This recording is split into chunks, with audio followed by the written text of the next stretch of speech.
வணக்க உறவுகளே, இன்றைக்கி நம்ம ஒரு ஸ்வீட் ரெசிபி தான் பார்க்க போகிறோம். இனிப்பு அப்பம் அப்படிங்கிறது எல்லாத்துக்கும் ரொம்ப பிடிச்சது. டீ கடையில் கிடைக்கக்கூடிய இனிப்பு போண்டா அப்படின்னு இதை சொல்லலாம். இது வந்து நான் ஒரு இன்றைக்கி ரெடிமேட் மிக்ஸை வச்சு தான் செய்ய போகிறேன். எஸ்டிஎஸ் ஸ்டோரில் இந்த இனிப்பு அப்பத்தோட ரெடிமேட் மிக்ஸு கிடைக்கிது.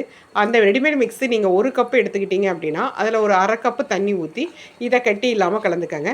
அந்த ரெடிமேட் மிக்ஸில் வந்து எல்லாமே நாங்கள் வந்து கலந்து வச்சுருக்கோம். நீங்கள் வேறு எதுவுமே கலக்க வேண்டாம்.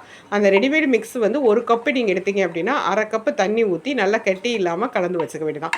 கலந்து ஒரு 10 நிமிஷம் ஊற விட்டுக்கங்க. நல்லா ஊற விட்டுட்டிங்க அப்படின்னா அப்போ வந்து நல்லா மெதுவாக சாஃப்டாக சூப்பராக நல்லா பந்தாக வரும். அதனால் ஒரு 10 நிமிஷம் மட்டும் ஊற வச்சுக்கோங்க. அதுக்குள்ளே நம்ம வந்து அடுப்பில் வந்து எண்ணெய் காய வச்சுக்கலாம்.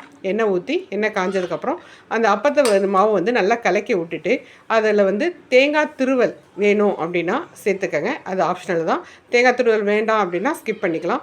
தேங்காய் திருவல் வந்து போட்டுக்கிட்டிங்க அப்படின்னா டேஸ்ட் இன்னும் கொஞ்சம் கூடுதலாக இருக்கும்.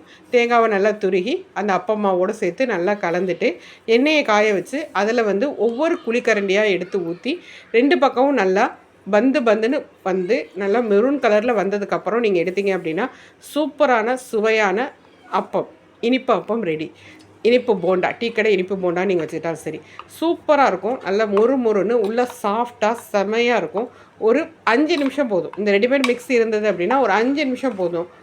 10 நிமிஷம், ஏன்னா அது ஊறுறதுக்கு ஒரு 10 நிமிஷம் ஆகும். எண்ணெய் காயறதுக்கு சேர்த்து 2க்கு சேர்த்து ஒரு 10 நிமிஷம் ஆகும். 10 நிமிஷத்தில் வந்து நீங்கள் அப்போ ரெடி பண்ணிடலாம். செம்மையாக இருக்கும். வீட்டில் கெஸ்ட்டு வந்தாலோ இல்லை ஏதாவது ஒரு விசேஷ நாட்கள்லையோ இந்த அப்பம் மாவு இருந்தது அப்படின்னா நீங்கள் வந்து குயிக்காக ரெடி பண்ணிடலாம். ஈவினிங் ஸ்கூல் விட்டு வர பசங்களுக்கு ஸ்நாக்ஸுக்கு இதை வந்து நம்ம ரெடி பண்ணி கொடுக்கலாம். கடையில் வாங்கி தரதை விட இந்த மாதிரி ரெடி பண்ணி கொடுத்தோம் அப்படின்னா அவங்களுக்கு வந்து ஹெல்த்தியாகவும் ரொம்ப சூப்பராகவும் இருக்கும். இந்த அப்பம் மிக்ஸ் ஆனது எஸ்டிஎஸ் ஸ்டோரில் ரொம்ப வீட்டு முறையில் ஹெல்த்தியான முறையில் செஞ்சுருக்கோம். இது வந்து கொரியர் வசதியும் இருக்குது. நீங்கள் வேணும் அப்படின்னா ஸ்க்ரீனில் தெரியிற வாட்ஸ்அப் நம்பருக்கு நீங்கள் வாட்ஸ்அப் பண்ணி வாங்கிக்கலாம்.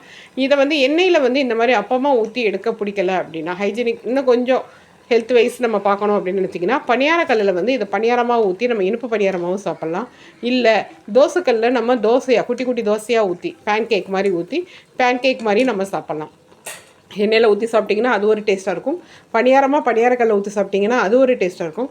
தோசைக்கல்லில் ஊற்றி சாப்பிட்டிங்கனாலும் அது ஒரு டேஸ்ட்டாக இருக்கும். 3மே நீங்கள் ட்ரை பண்ணலாம். செமையாக இருக்கும். இந்த இனிப்பு அப்பா மிக்ஸு வேணும் அப்படின்னா ஸ்க்ரீனில் தெரியிற வாட்ஸ்அப் நம்பருக்கு நீங்கள் வாட்ஸ்அப் பண்ணி இதோட டீட்டெயில்ஸ் கேட்டுக்கலாம். தீபாவளிக்கு வந்து இப்போ நம்மளுக்கு பலகாரங்கள் ஆரம்பிச்சாச்சு. ஸோ அந்த தீபாவளி பலகாரத்தில் தான் ஃபஸ்ட்டு நம்ம இதை போட்டிருக்கோம். இந்த மாதிரி நிறைய ரெடி மிக்ஸ் வந்து தீபாவளிக்காக நம்ம எஸ்டிஎஸ் ஸ்டோரில் ரெடியாக இருக்குது. முறுக்கு மாவு, தட்டை மாவு, ரிப்பன் பக்கோடா மாவு, காராச்சவ் மாவு, காரா பூந்தி மாவு, லட்டில் வந்து ரவா லட்டு, இப்போ நிலக்கடலை லட்டு, அவல் லட்டு, பாசிப்பருப்பு லட்டு, பொட்டுக்கடலை லட்டு, இந்த மாதிரி லட்டு வகைகள் இருக்குது. எல்லாத்துக்கும் ரெடிமேட் மிக்ஸு வந்து நிறைய ரெடி ஆகுது. இதில் வந்து நம்ம இன்றைக்கி பார்த்துருக்கிறது அப்பம், இனிப்பு அப்பத்தோட ரெடிமேட் மிக்ஸு. இதை யூஸ் பண்ணி நீங்கள் அப்பம் வந்து சூப்பராக போட்டுக்கலாம். பாருங்கள், நான் வந்து ஒரு 1.5 டம்ளர் மாவு எடுத்தேன். அதாவது கிட்டத்தட்ட ஒரு 200-250 கிராம் இருக்கும். அதில் வந்து எனக்கு கிட்டத்தட்ட ஒரு 20-25 அப்பமானது கிடச்சிச்சு.